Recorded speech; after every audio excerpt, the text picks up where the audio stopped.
ભારતના 7 મંદિરો જ્યાં પુરુષોને નથી એન્ટ્રી। કેરળમાં અત્તુકલ ભગવતી મંદિર તેના અટકલ પોંગલા ઉત્સવ માટે પ્રખ્યાત છે, જ્યાં લાખો મહિલાઓ દેવી ભગવતીને વિશેષ અર્પણ કરવા માટે એકત્ર થાય છે। તહેવાર દરમિયાન પુરુષોને મંદિરના મેદાનની અંદર જવાની મંજૂરી નથી। કેરળનું આ મંદિર દેવી દુર્ગાને સમર્પિત છે। તેમાં નારી પૂજા નોમની વિશેષ વિધિ છે, જેનો અર્થ થાય છે સ્ત્રીઓની પૂજા। આ વાર્ષિક ઉત્સવ દરમિયાન પુરુષો મંદિરના વિસ્તારમાં પ્રવેશી શકતા નથી। ભારતમાં સૌથી પ્રસિદ્ધ શક્તિપીઠમાંનું એક કામાખ્યા મંદિર છે। આ આસામના ગુવાહાટીમાં નીલાચલ ટેકરી પર સ્થિત છે।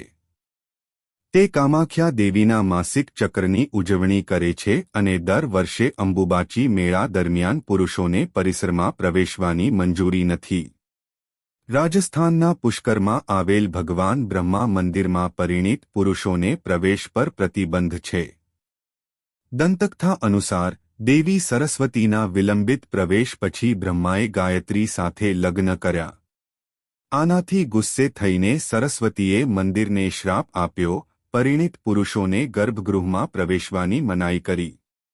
જોધપુર શહેરમાં સંતોષી માતાનું મંદિર છે, જ્યાં પુરુષોને અંદર જવાની મનાઈ છે। દંતકથાઓ કહે છે કે શુક્રવારે મંદિરની શક્તિ વધે છે, જે દૂરના સ્થળોએથી મહિલાઓને પારિવારિક સંવાદિતા અને આનંદ માટે પ્રાર્થના કરવા માટે ખેંચે છે।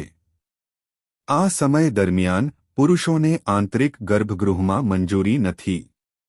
આ મંદિર દેવી કન્યાકુમારીને સમર્પિત છે। મંદિરના અંદરના ભાગમાં પરિણીત પુરુષોને પ્રવેશ આપવામાં આવતો નથી। બિહારના મુઝફ્ફરપુરમાં માતાના મંદિરમાં પુરુષોને મંજૂરી નથી, કારણ કે મંદિરનું સંચાલન ફક્ત મહિલાઓને તેમના માસિક ચક્ર દરમિયાન પરવાનગી આપે છે। તે સમય દરમિયાન પુરુષ પાદરીઓને પણ મંજૂરી નથી।